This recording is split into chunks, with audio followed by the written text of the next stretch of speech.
Tada! Herzlich willkommen bei Togo Reisemobile. Herzlich willkommen zu einem wunderschönen Video von einem großartigen, richtig schicken Auto. Wir nennen es Mini Black Pearl. Wir hatten vor einem halben, dreiviertel Jahr mal einen Nova M von La Strada, der Black auf Black auf Black war. Und gesagt, das sah geil aus. Machen wir das gleiche nochmal. Heute als Pössl Road Camp R. Wir haben noch ein paar andere spannende Sachen, wie man eine Trenntoilette da drin einbauen kann, was dadurch für tolle Sachen passieren. Das alles, was der Wagen kostet und was wir sonst so gemacht haben, zeige ich euch im heutigen Video zu diesem wunderschönen Mini Black Pearl Pössl Road Camp R.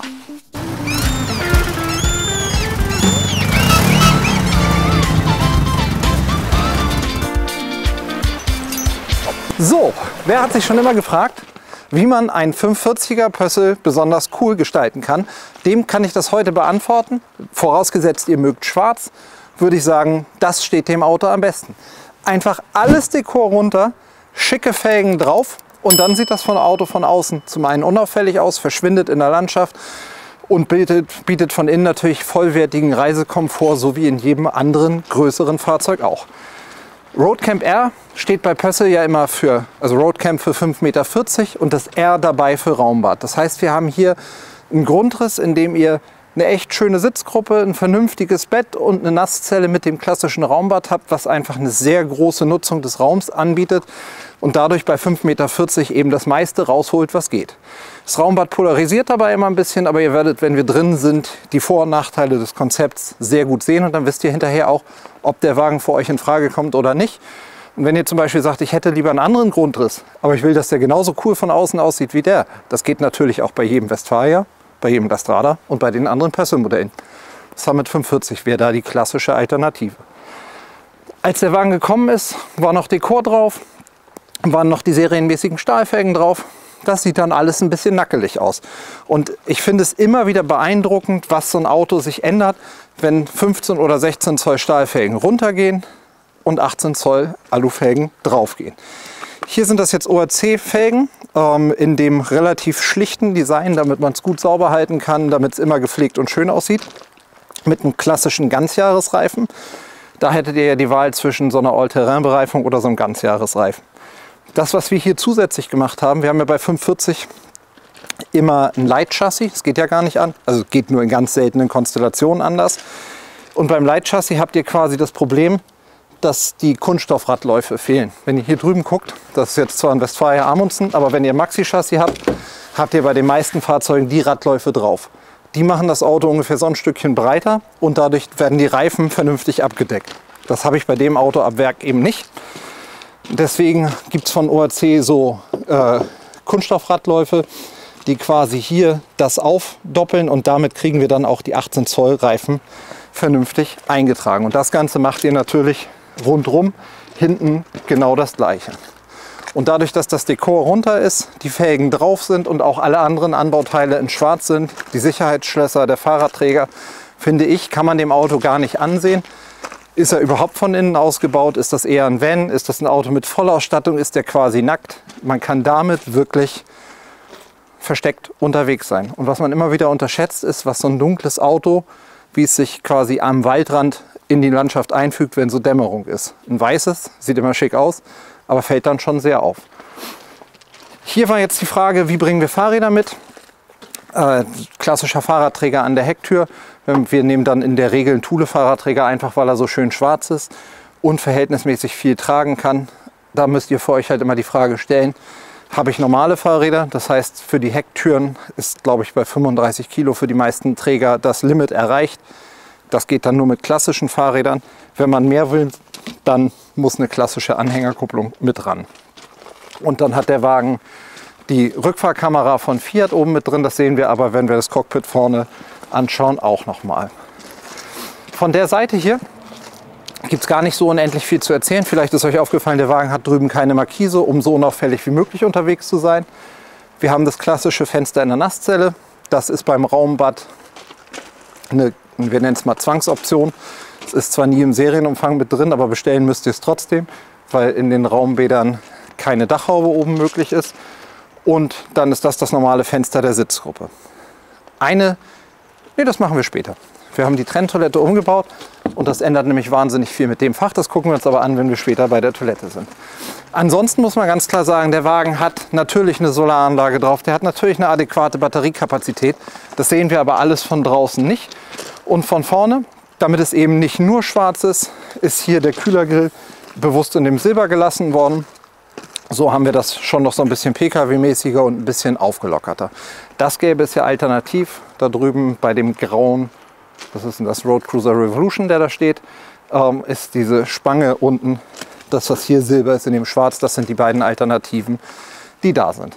Insgesamt also ein Auto, wenn ihr draußen rumläuft, kann keiner sehen, was man hier vor sich hat. Und das finde ich immer total attraktiv. Was man da wirklich hat, das sieht man erst, wenn man im Auto drin ist. Und wie das im Auto aussieht, das sollten wir uns jetzt einfach mal gemeinsam anschauen. Das hier ist nämlich das Herzstück von dem Auto. Und das Wichtigste, weil sich im Prinzip um das R wie Roadcamp, wie Raumbad, wie richtig super, wie radikal gute Idee. Wie mir fällt dazu jetzt nichts mehr ein. Um das R zentriert sich hier alles. Das, worum es geht, ist eigentlich, dass ihr mit dem Raumbad dieses zentrale Stück des Autos mehrfach nutzt. Und zwar einmal als Nasszelle, da gucken wir gleich rein, einmal als Lauffläche, als Bereich der Küche und wenn ihr wollt, auch als Raumteiler. Es gibt verschiedene Varianten. Das Raumbad besteht eigentlich aus zwei Schiebetüren. Einmal diese etwas kürzere, die ich sowohl einfach, wie ihr es eben gesehen habt, nach vorne zumachen kann. Und wenn ich die ganze Nasszelle zumachen will, habe ich hier quasi noch eine zweite, mit der ich das zumachen kann. Damit ihr eine Idee davon bekommt, ich weiß noch nicht, wie ihr das macht Bloody euch nachher nochmal einen schönen Eindruck von der Nasszelle. Wenn ich da nicht mit drin bin, dann seht ihr das auch. Und hier in der Mitte, im Flur quasi, ist eben die Dusche. Das hat den Vorteil, dass ich in so einem 45er Auto eine Dusche habe, in der ich ernsthaft duschen kann, wenn ich nicht zu groß bin. Man sieht ja, ich mit meinen 1,92, jetzt habe ich auch noch die hochhackigen Schuhe an und stehe auf dem Duscheinleger und der Duschwanne. So ist es natürlich knapp. So haben wir jetzt hier eine Stehhöhe von 1,83 in der Dusche. Das ist ja quasi die Tiefe da. Zitter. Haben wir 1,85, also das ist die ernsthafte Duschhöhe, die man nachher hier drin hat. Das ist für die meisten Menschen absolut ausreichend. Und dadurch, dass die Dusche dann eben wenig Raum wegnimmt, wenn man sie nicht braucht, hat man eine richtig schön große Nasszelle. Und hier ist es tatsächlich so, dass wir das sozusagen zweimal geschickt gelöst haben. Einmal mit dem Klappwaschbecken hier an der Seite, was nochmal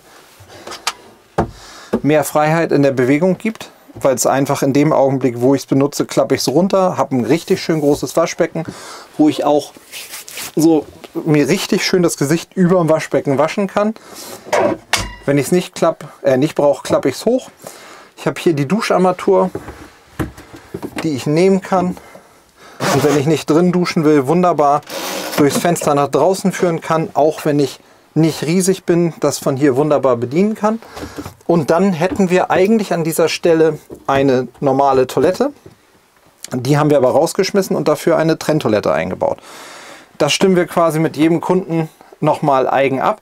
In diesem Fahrzeug ist das jetzt eine Trellino-Trenntoilette. Ich setze mich da einfach mal probeweise drauf, während wir dann unser Gespräch Richtung Toiletten und Toilettengänge führen können. Trenntoiletten sind nämlich eine absolute Philosophiefrage. Es gibt viele Leute, die total begeistert sind und das gerne haben wollen. Und ihr müsst dann eigentlich für euch entscheiden, wollt ihr eine Toilette mit Lüfter, wollt ihr eine Toilette mit Rührwerk, wollt ihr es möglichst einfach oder technisch ein bisschen komplexer. Und da gibt es dann 5, 6, 7 verschiedene Lösungen. Die zeigen wir euch Stück für Stück. Die Trellino ist im Prinzip eine Toilette, die einen ganz klassischen Urinbehälter vorne hat und einen Eimer für den Typ 2 hinten, in den ihr Tüten oder so ein, wie heißt es, Terrariumgrund, also diese Kokosfaser, irgendwas in der Richtung mit reinpackt oder einfach eine Tüte und dann dieses Streuzeugs drüber macht.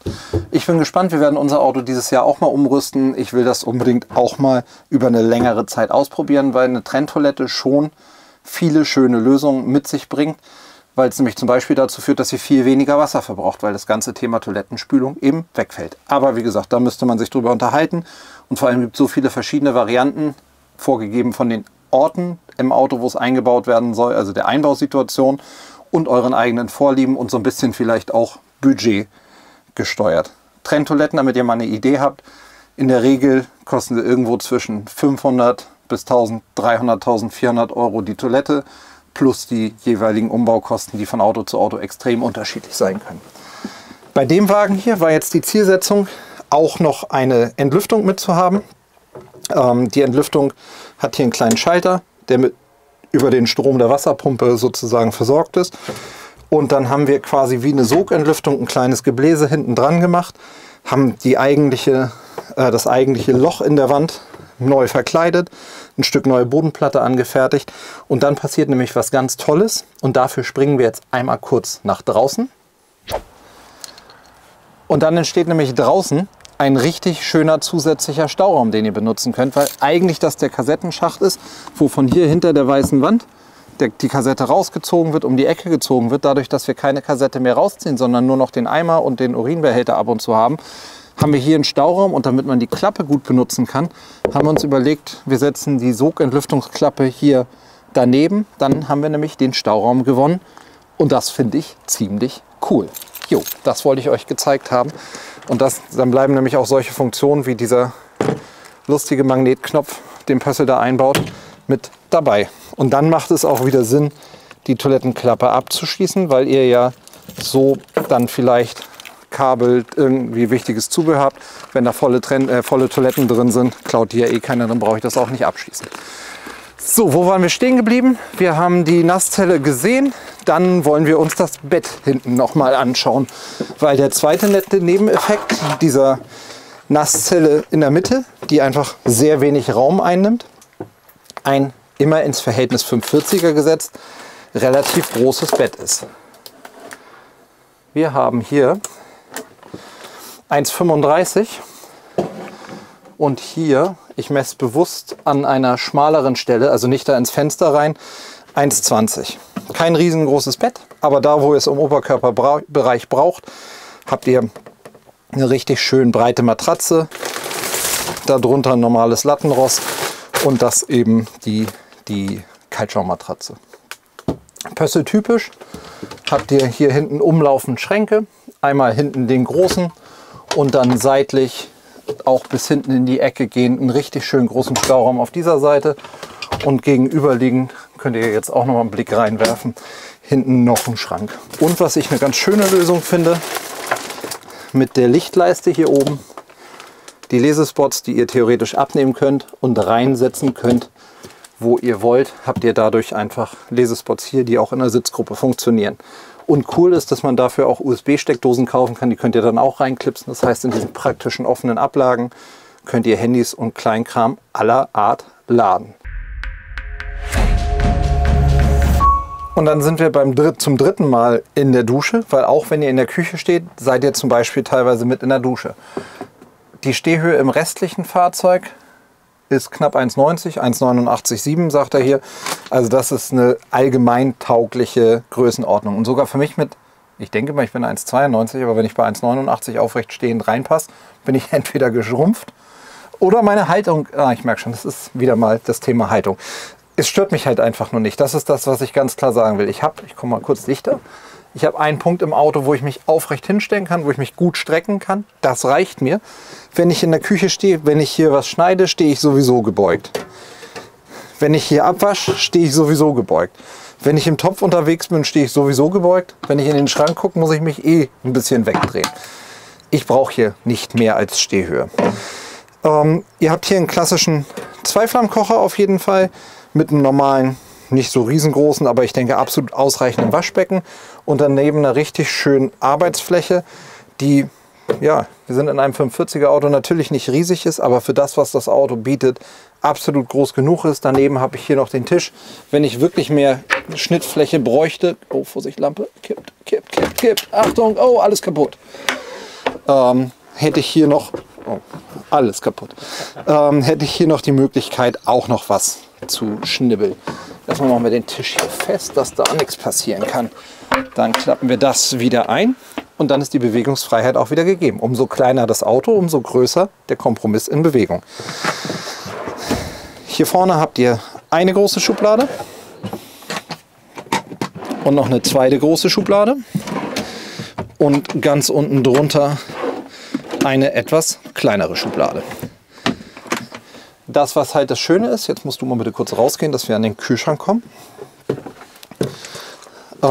ist, dass wir hier den großen Kühlschrank auf der Stirnseite haben, den ihr von beiden Seiten öffnen könnt, der ein rausnehmbares Gefrierfach hat und so wirklich sowohl von außen, wenn ihr mit Einkäufen kommt, gut zu beladen ist, als auch von innen gut zu benutzen. Und dadurch, dass hier viel Beweglichkeit ist, kann man eben auch wunderbar mal eben gucken. Aber man muss eben auch immer ein Stückchen runter.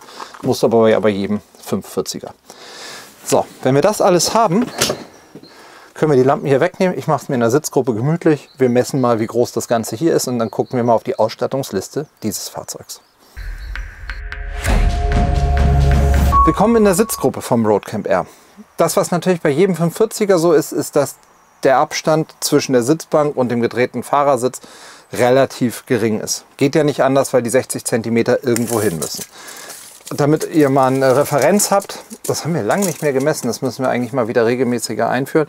Wir haben hier 1,9 Meter von der Nasszellenwand bis hier vorne und auf Tischhöhe, das hatten wir ja auch immer mal gemessen, von der Rückenlehne bis hier vorne ja, ziemlich genau 90 cm. Das ist nicht unendlich viel, aber für in der Regel zwei reisende Personen absolut ausreichend. Und dafür ist auch sowas wie die Tischgröße ausreichend. Hier an der langen Stelle 84 cm mal 45 und dann wird das ein bisschen weniger. Und das, was ihr eben schon gesehen habt, eine absolute Empfehlung und ich glaube bei einem 540er fast unumgänglich ist dieses ausklappbare Tischteil, weil ihr auch immer mal wieder diagonal euch gegenüber sitzen werdet und damit derjenige, der auf dem Beifahrersitz sitzt, gut rankommt, natürlich auch das noch. Und dann habt ihr hier 1,15 an Tischlänge und das ist absolut ausreichend. Total gemütlich und was bei so einem 540er halt immer so oder meistens so ist, ist, dass auf dem Küchenblock kein hochgesetztes Element steht. Das heißt, ich kann von hier bis ganz nach hinten gucken und damit ist das auch für mich alles in Ordnung. Wer sich übrigens vorhin bei der Nasszelle gewundert hat, was das ganze Blau auf den Lamellentüren von der Nasszelle soll, das ist noch die Schutzfolie, die ziehen wir natürlich vor der Auslieferung ab. So, eine der relevanten Fragen ist natürlich, was kostet der ganze Spaß? Ist bei diesem Auto nicht so 100% einfach zu beantworten, weil ehrlicherweise genau das, was ihr hier seht, ihr so nicht mehr bekommen könnt. Wir können keine D-Line-Autos mehr als Fiat Automatik bestellen, beziehungsweise gar keine Fiat mehr, sondern nur noch als Citroën mit Handschalter und erst im Modelljahr 25, also Autos, die ab August, September irgendwann ausgeliefert werden, wieder auf Fiat-Basis.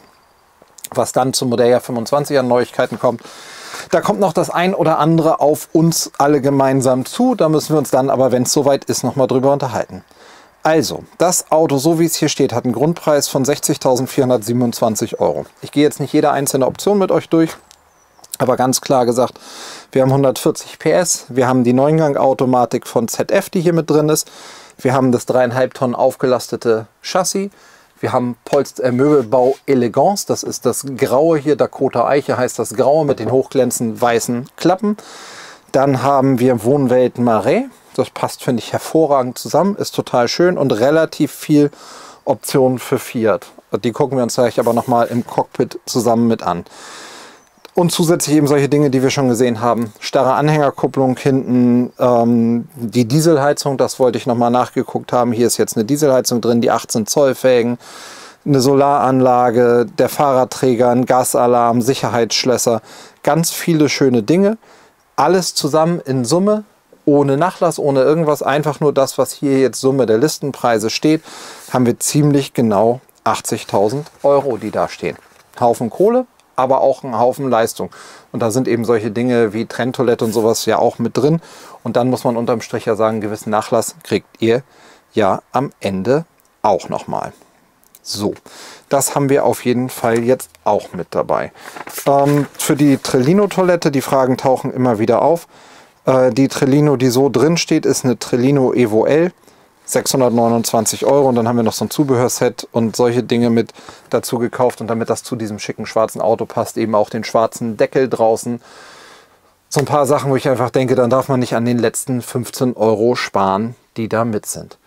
Wenn ihr übrigens sagt, sieht ja alles gut aus, gefällt mir mega gut, aber zum einen hätte ich gerne einen anderen Möbelbau und ich hätte gerne hier oben drüber nicht das praktische Ablagefach, wie der das hat, dann könnte der Trenta 540R für euch eine Lösung sein. Das ist eigentlich das gleiche Auto, nur ein bisschen anderes Design und hier oben eben nicht mit Skyroof, also der Dachhaube drüber, sondern mit insgesamt mehr Luft über euch.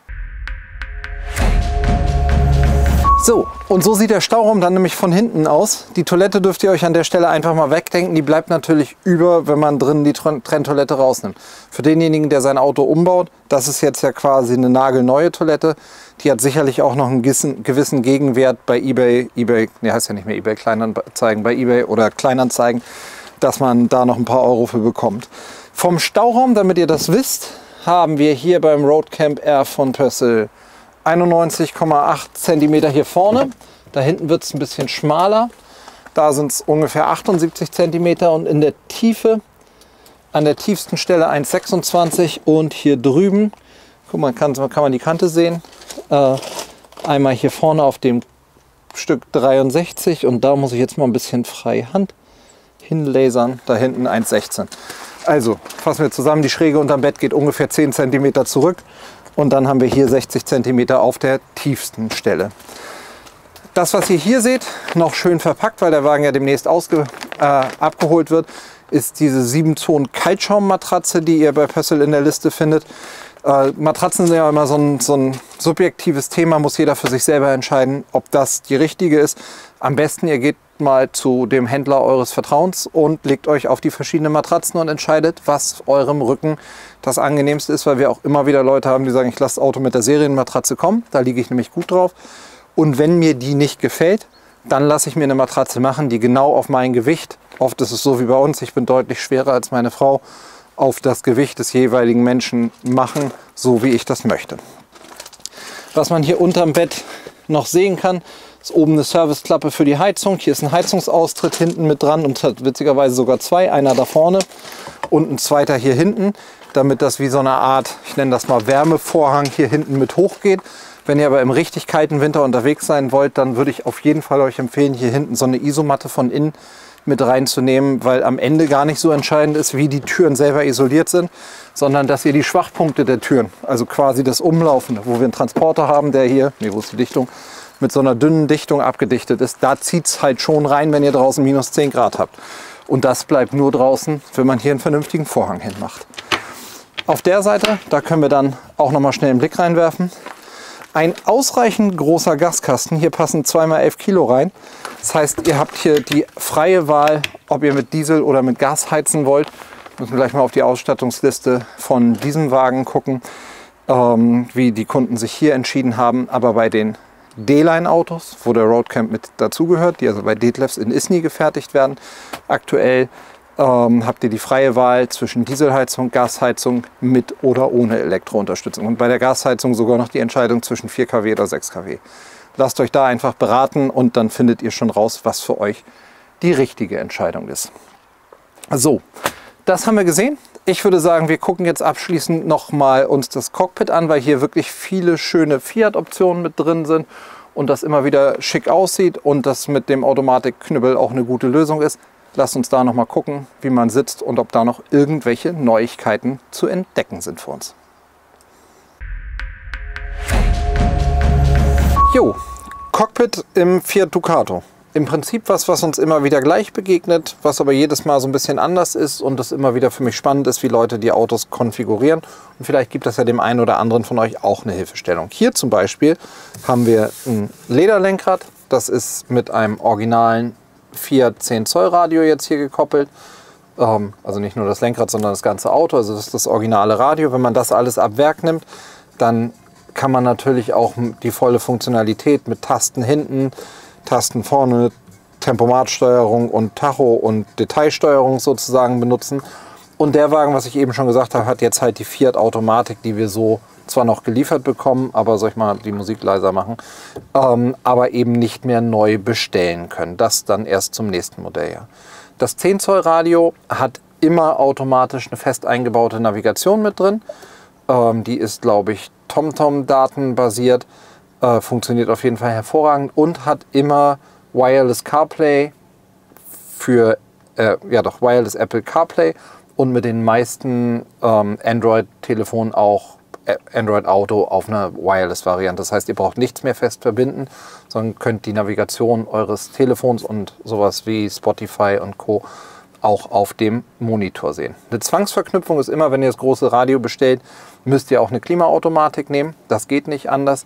Hier ist jetzt die normale Ablage drunter. Da gibt es theoretisch auch eine induktive Ladeschale. Und dann haben wir hier die Schnellzugriffe quasi auf Warnblinker, ist klar. Beheizbare Außenspiegel. Genau, beheizbare Außenspiegel. Spurhalteassistenten, den dieser Wagen mit dabei hat, den man hier abschalten kann. Lautstärkeregler fürs Radio. Zentralverriegelung von innen bedienen. Dann hat der Traction Plus und eine Bergabfahrhilfe. Beim Tacho habt ihr immer die Wahlmöglichkeit. Das, was ihr jetzt hier seht, ist der Serientacho mit den echten Tachonadeln. Was ich immer ganz nett finde, wenn man den Motor anmacht, dass die Tachonadeln einmal mit so einem schönen Winker begrüßen. Das kennt man irgendwie aus guten PKWs. Das finde ich schön, dass unsere Transporter das inzwischen auch machen. Alternativ gäbe es hier auch ein Digitaldisplay. Da können wir euch ja noch mal ein Bild jetzt mit reinmachen. Das ist einfach so, wie das Herz begehrt, könnt ihr das für euch entscheiden. Und insgesamt der Wagen jetzt, weil er wahrscheinlich als 540er auch einen gewissen Anteil Alltag mitbekommt, hat mit Spurhalteassistent, mit Notbremsassistent und solchen Dingen viele Assistenzsysteme. Unter anderem auch den Totwinkelassistent. Kann man bei dir sehen, dass der Spiegel da draußen das kleine gelbe Dreieck angeht, dass einfach, wenn sich was im toten Winkel des Autos befindet, was bei 540 ja eh kein so riesengroßer toter Winkel ist, dass man dort eine Warnung bekommt, und zusätzlich habt ihr beim Ducato ja den großen Totwinkelspiegel unten drin. Insgesamt also ein Auto, was sich, glaube ich, im Alltag sehr, sehr gut nutzen lässt, was zu zweit im Urlaub absolut ausreichend Platz hat und ganz viele Möglichkeiten bietet und was nicht zu vergessen, einfach eine wahnsinnig schicke Kiste ist. Herzlichen Glückwunsch an die neuen Besitzer. Vielen Dank, dass ihr das Video mit mir bis hierhin geguckt habt, und dann freue ich mich auf euch im nächsten Video. Schöne Grüße aus Stove und bis bald.